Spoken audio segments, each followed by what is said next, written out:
Supreme court ने मुस्लिम महिलाओं के हक में बड़ा फैसला सुनाया है। कोर्ट ने कहा है कि मुस्लिम महिलाएं भी सीआरपीसी की धारा 125 के तहत गुजारा भत्ता लेने के लिए याचिका दाखिल करने की हकदार हैं। अदालत का यह फैसला पूर्व प्रधानमंत्री राजीव गांधी के कार्यकाल में बने एक बेहद विवादित कानून के लिए बड़ा झटका माना जा रहा है। जस्टिस बीवी नागरत्ना और जस्टिस अगस्टिन जॉर्ज मसीह ने अलग अलग लेकिन एक मत से फैसला सुनाते हुए कहा कि धारा 125 सीआरपीसी सभी महिलाओं पर लागू होती है। है क्योंकि शाहबानो के केस में जो सुप्रीम कोर्ट की जजमेंट आई थी जिसको केंद्र सरकार ने पलट दिया था, उसके बाद से मुस्लिम महिलाओं को जो मेंटेनेंस की बात होती थी सेक्शन 125 उस पर एप्लीकेबल नहीं होता था। तो अब इस जजमेंट के आने के बाद और खास तौर से सुप्रीम कोर्ट ने कहा कि जो सेक्युलर लॉ हो वे सेक्युलर लॉ जो रिलीजियस स्क्रिप्चर से निकले हुए पर्सनल लॉ है उससे ऊपर है। तो सेक्शन 125 में मुस्लिम महिलाओं को भी मेंटेनेंस का अधिकार मिलेगा, यानी महिला और महिला के बीच में जो डिफरेंस है लॉज को लेकर के वो यहाँ खत्म होगा। तो हम ये समझते हैं कि ये बड़ा ही लैंडमार्क जजमेंट और संविधान सम्मत है। संविधान में जो महिला के साथ डिस्क्रिमिनेशन होता था वो खत्म होगा और जो शाहबानो की जजमेंट थी वो शाहबानो की जजमेंट का आज सही मायने में जो 2024 में इम्प्लीमेंटेशन हुआ है सुप्रीम कोर्ट के जजमेंट के बाद। देखिए, अश्विनी दुबे नाम है। ऑनरेबल सुप्रीम कोर्ट ने वेस्ट बंगाल सरकार की जो याचिका थी जिस पर वेस्ट बंगाल ने कहा था कि जो सीबीआई को किसी मामले की जांच करने के लिए कंसेंट लेने का वो राज्य सरकार के पास जनरल कंसेंट देने का सुरक्षित अधिकार है। अगर हम दिल्ली पुलिस एस्टैब्लिशमेंट एक्ट की भी बात करें जिससे सीबीआई गवर्न होती है, उसमें दो तरह की कंसेंट है, एक कंसेंट जनरल है, एक कंसेंट स्पेसिफिक। अगर जनरल कंसेंट मान लीजिए किसी मामले में अगर नहीं होती है तब तो सीबीआई को जांच करने का अधिकार, लेकिन अगर वो जनरल कंसेंट नहीं है, स्पेसिफिक कंसेंट होगी तो वो राज्य सरकार के पास पावर होगी कि कितने दिनों के बाद किसी केस टू केस बेसिस पर कंसेंट की इजाजत देंगे। तो ये मामला चूंकि सुप्रीम कोर्ट में आया, हाई कोर्ट में जो है सीबीआई के फेवर में मामला गया था, सुप्रीम कोर्ट में आया है। सुप्रीम कोर्ट इस पर डिसीजन लेगा कि जो कंसेंट की बात दिल्ली पुलिस एस्टैब्लिशमेंट एक्ट कहता है जिसके मुताबिक सीबीआई गवर्न होती है, क्या उसमें कोई टाइम बाउंड मैनर में फिक्स करेंगे, कंसेंट देंगे, क्या जनरल कंसेंट लेने का अधिकार होगा या सेंट्रल गवर्नमेंट या सीबीआई के पास पावर होगी कि वो डायरेक्ट किसी मामले की जांच कर सके, आने वाले दिनों में तय होगा। सुप्रीम कोर्ट ने कहा कि सीआरपीसी की धारा 125 सभी धर्म की महिलाओं पर लागू होता है, यानी ये एक धर्मनिरपेक्ष प्रावधान है। कोर्ट ने अपने फैसले में स्पष्ट कह दिया है कि ये फैसला हर धर्म की महिलाओं पर लागू होगा और मुस्लिम महिलाएं भी इसका सहारा ले सकती हैं।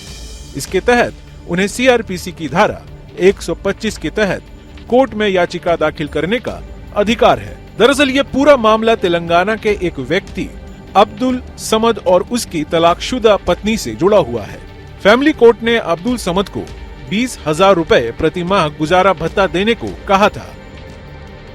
समद ने इस फैसले को तेलंगाना हाई कोर्ट में चुनौती दी।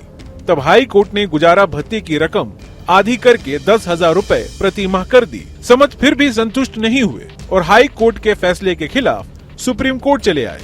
उन्होंने अपनी याचिका में दावा किया मुस्लिम महिला और इस मामले में उनकी तलाकशुदा पत्नी सीआरपीसी की धारा 125 के तहत गुजारा भत्ता मांगने की हकदार नहीं है। सुप्रीम कोर्ट में समद के वकील वसीम कादरी ने दलील दी कि तलाकशुदा महिला के हितों के लिहाज से सीआरपीसी की धारा 125 से कहीं ज्यादा फायदेमंद मुस्लिम महिला अधिनियम 1986 है, जिसे राजीव गांधी की सरकार ने लाया था। और आज राजीव गांधी होते तो सुप्रीम कोर्ट के ताज़ा फैसले का गूंज कुछ ज्यादा होती, मीडिया उनकी प्रतिक्रिया मांगता और विपक्ष हमलावर होता। कोर्ट ने स्पष्ट कहा कि भरण पोषण का खर्च उठाना कोई दयालुता नहीं बल्कि तलाकशुदा महिला का अधिकार है। जस्टिस रागरत्ना ने कहा कुछ पतियों को पता ही नहीं कि पत्नियां जो गृहिणी है वो उन पर भावनात्मक और अन्य दूसरे रूप से भी उन्हीं पर निर्भर होती हैं। समय आ गया है कि भारतीय पुरुष गृहिणियों की भूमिका और उनके त्याग को जरूर समझें।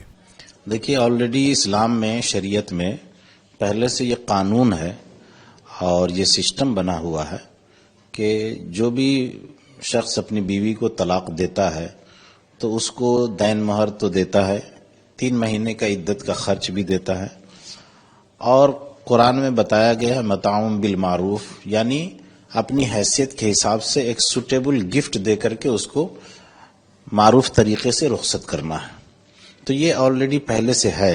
अलबत्ता ये जो मेंटेनेंस का जुमला जो है कि वो अपने शौहर से जब तक के वो दूसरी शादी न कर ले या जब तक वो हयात से है, जब तक मर न जाए, शौहर से मेंटेनेंस लेना, ये इस्लामिक शरिया के खिलाफ है। ये इस्लाम में ऐसा सिस्टम नहीं है और ये इससे एक मर्दों पर एक और ज्यादा एक ज्यादती होगी। आप बोल रहे ये शरीयत के खिलाफ है, मंजूरी समझ लीजिए दिया है, तो इसे किस तरह से लेंगे आप? देखिए, इस सुप्रीम कोर्ट का जो फैसला आ गया है तो उसके आगे तो अब कुछ हो नहीं सकता है, लेकिन फैसले के तो उनका फैसला जो उनका जो आदेश है सुप्रीम कोर्ट का, उसको तो सबको मानना है, लेकिन अपनी बात तो बता सकते हैं कि ये फैसला शरीयत लॉ के खिलाफ है, ये तो है। अभी अगर लॉ की बात करें, आपकी शरीयत लॉ की बात करें, तो वो क्या कहता है इस मामले में?